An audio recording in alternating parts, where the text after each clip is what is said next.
The last part of lesson 8 deals with which are the control systems that can be used in specific units. By specific units, I don't mean business units, just business units. Can be departments, can be areas, can be teams, can be groups, okay? So, how we are going to evaluate the performance of these units, of these areas? So we have to create models, we have to use models to check which is the accomplishments of the goals of these internal units and if the use of the resources is being adequate or not. Okay, there are different models. When we choose a model, it depends on different things. First of all, the degree of centralization or decentralization of the organization. If the units are more autonomous, some models, we will see it, are more recommendable. If the units are not autonomous at all, they don't make many decisions, some other models are more useful. Then, the information system of the organization, the kind of information it can deliver and deal with. If there's a lot of information, some models are more useful. If there is just a few information, just little information, well, some of the models. Finally, the kind of activity developed, and please wait for this because I'm going to tell. There are models which are more suitable for commercial departments, models which are more suitable for operations departments, and so on. Okay, so Guerras y Navas present 5 basic models we are going to analyze. First of all, cost center. Okay, in a cost center is a unit which is controlled and rated, okay, considering just its efficiency. If it's being efficient, I mean, if it's reaching its goals using the less resources possible. So this unit has an output, has got a specific output set. You have to produce 10,000 chairs. Okay, this is the output. And the cost has to be the minimum possible. The output is measured in units. Production units, you can see that some books say physical units, but it can be also used in service. Okay, for instance, you have to attend 100 customers. This is a unit, and this is not especially physical. Or you have to attend a number of calls. Calls is not physical. Okay, so the thing is that the output is measured in production units and the cost in monetary units.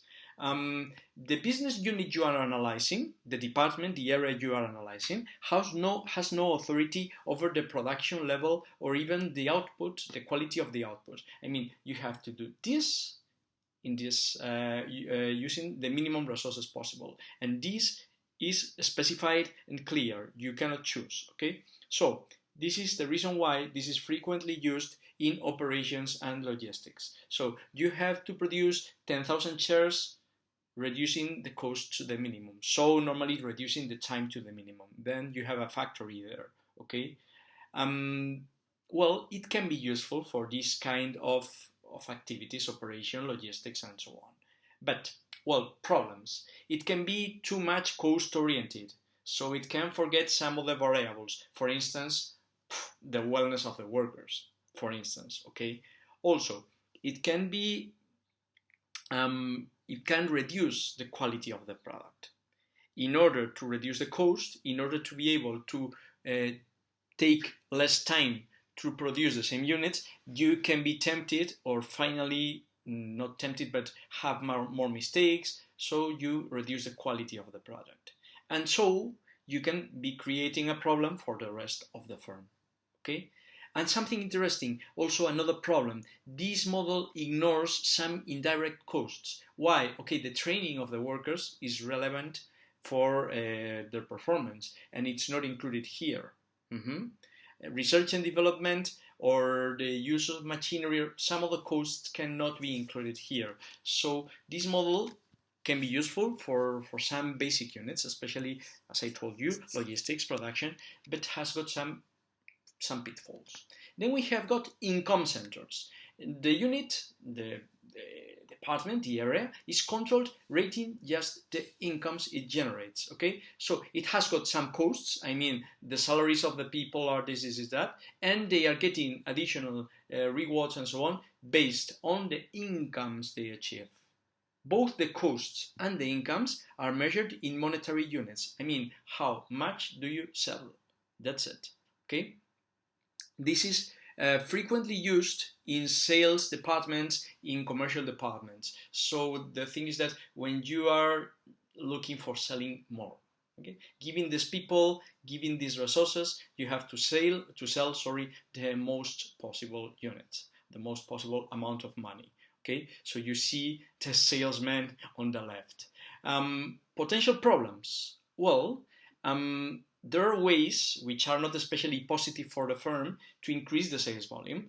For instance, you can reduce the price so you can sell more, but the problem is that maybe that price is under the costs of the product. So you can, yes, you are maximizing the sales volume. Yeah, beautiful. But you are selling units not covering the costs because you don't have the cost of the units produced. The costs are for the previous unit, for the production unit. Okay, these salespeople could focus their efforts in the products which have got a higher price and forget about the rest. This is another potential problem. Okay, maybe these problems can be solved creating an adequate bonus system that does not depend only on the amount of sales, but on the contribution to the final profit. So it's not just, okay, a percentage of your sales, but a percentage of the profit you are generating, so that they don't have the temptation to reduce the price of the product so much that it doesn't cover the costs. Next possibility, profit center. Profit center, it's not about the incomes and not about the costs, it's about the profits. Okay? So you manage both. You manage the incomes and the costs. They are all measured in monetary units, and your goal is maximizing the profit, not the income. So you can try to be efficient and you can try to be effective selling and so on. Okay? So if you have got control over the costs and over the sales, normally it's because you are a complete unit, a complete business unit, a strategic business unit, a complete business, and so on, because you have power to do both things. Okay, so you have to try to maximize your profit. Which is the problem? First of all, well, the temptation is trying to maximize your profit, forgetting about the rest of units of the company. So you can just not create synergies because you don't have the need. Only you have the need if they reduce your costs, but if they don't reduce your costs, okay. And also internal transactions can be a problem. I am going to give you an example immediately. So there's a need to create internal transfer prices when one unit sells something, being it a good or a service, to another unit. The example I am going to explain you is Starbucks coffee. Starbucks coffee, for instance, I told you that Starbucks in the UK some years had losses. Have you been to the UK? If you have been, you can see a Starbucks anywhere, and the prices are not cheap.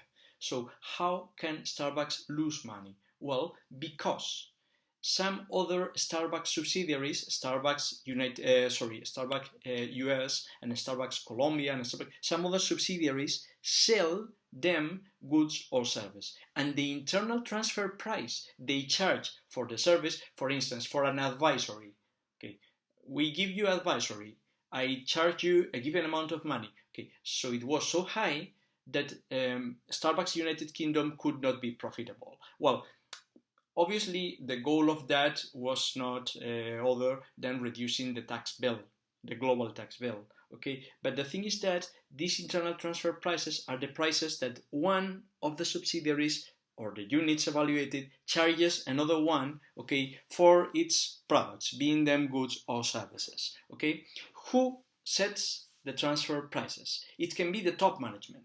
Not the subsidiaries. But this reduces the autonomy of these subsidiaries, of these divisions. Okay, it can be the result of a bargaining power between the divisions, but this could lead to a sub-optimization. Imagine that, for instance, Starbucks said, I don't like to have negative results, so you have to charge me a lower transfer price. Well, the final tax bill of the entire company would be higher, so this would be sub-optimizing the results of the company. Okay, I am not talking about ethics, please remember. I am talking about something different. And yeah. Okay, so how do we set these transfer prices, these internal transfer prices? Well, they can be based on costs. Okay, so which is the cost of your, imagine that we are talking about coffee.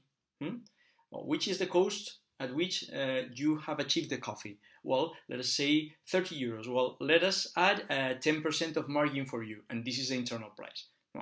Another possibility is base the transfer price, the internal transfer price, on market prices. Okay, which is the price outside the firm in the market for the coffee? This. Okay, so this is what you are charging me. Ideally, the internal transfer prices should be optimum. So in order to maximize not the value creation of a unit, but of the entire company, so they should be optimum. They should be neutral. I mean, they should not create a harm for one unit or the other, and they should be agreed between the companies. But can you see there a unicorn? Normally, if they are agreed, they are not going to be optimum. Normally, if they are optimum, they are not going to be neutral. Normally, they are okay. So finding a transfer price, an internal transfer price that fulfills the three requirements at the same time, it's like finding a unicorn. Okay, that's really difficult.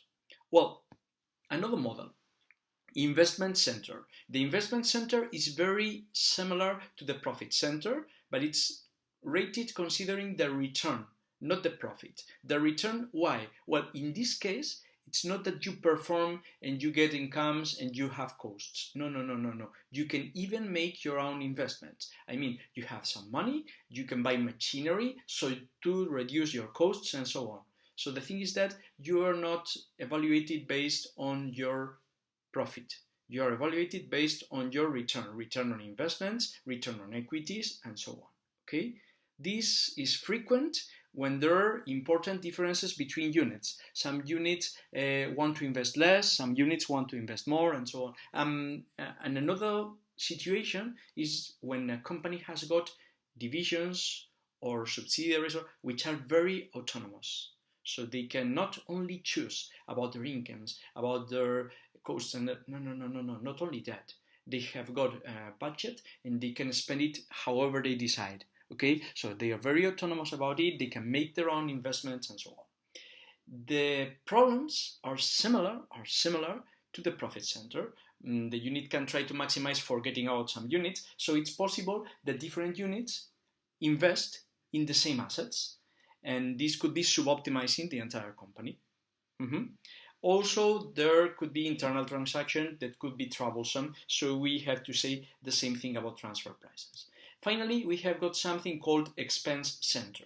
An expense center is a unit, a department, an area which has got no external customers, so it cannot have profits. Normally it has got an internal customer, so it performs some services for some other units. So it's called expense center because we give that unit a budget to carry out its activities. Okay, a budget. You have this money to, for instance, deliver legal advisory to the entire company. Imagine that you are in an enormous company, let us say Iberdrola. Okay. So it has got a legal advisory office, and this internal legal advisory office delivers services for the rest of the offices. Okay, so it is considered a cost by the rest of the offices.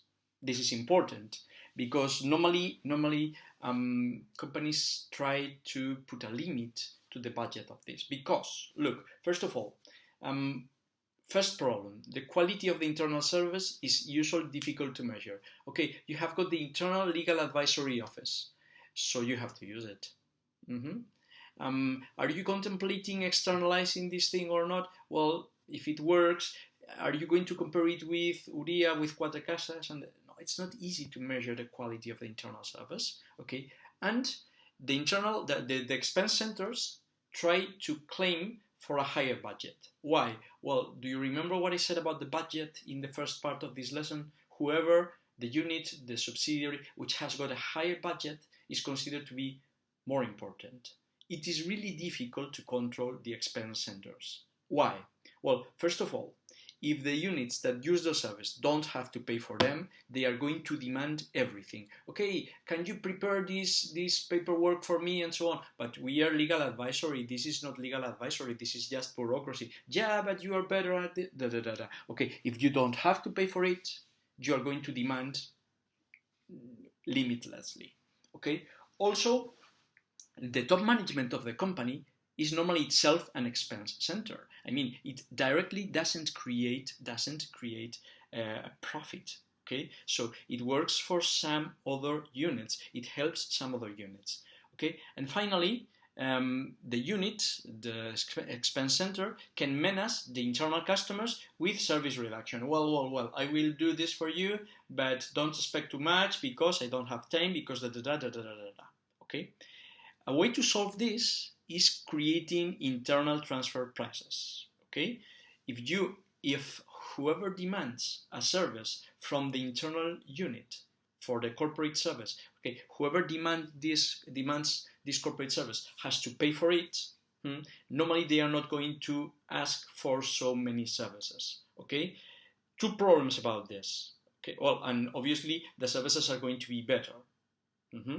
But two problems about this. First of all, this only works if the internal customer has got a chance to choose an external supplier. I mean, if you have to pay for the internal service, then you are lost, because this is not going to increase the quality. Now, if the internal service competes with an external one, then it's going to improve. And also it requires that the internal units can use funds to pay for these services. If they don't have money they can use for this, they cannot choose or not. Okay, but this may in turn lead to another problem. If you have an internal service and it competes against external services, I mean, you need legal advice. Yes, you can use the internal unit or you can hire an external lawyer. So we have a unit which is not going to be used because many people are going to use the external one and so on. Problem again. Okay, so not easy to manage expense centers. And the bad news is that there are many expense centers, in fact, in real life. Okay, so we have finished with lesson 8, and finishing with lesson 8 means finishing with the subject. Great, isn't it?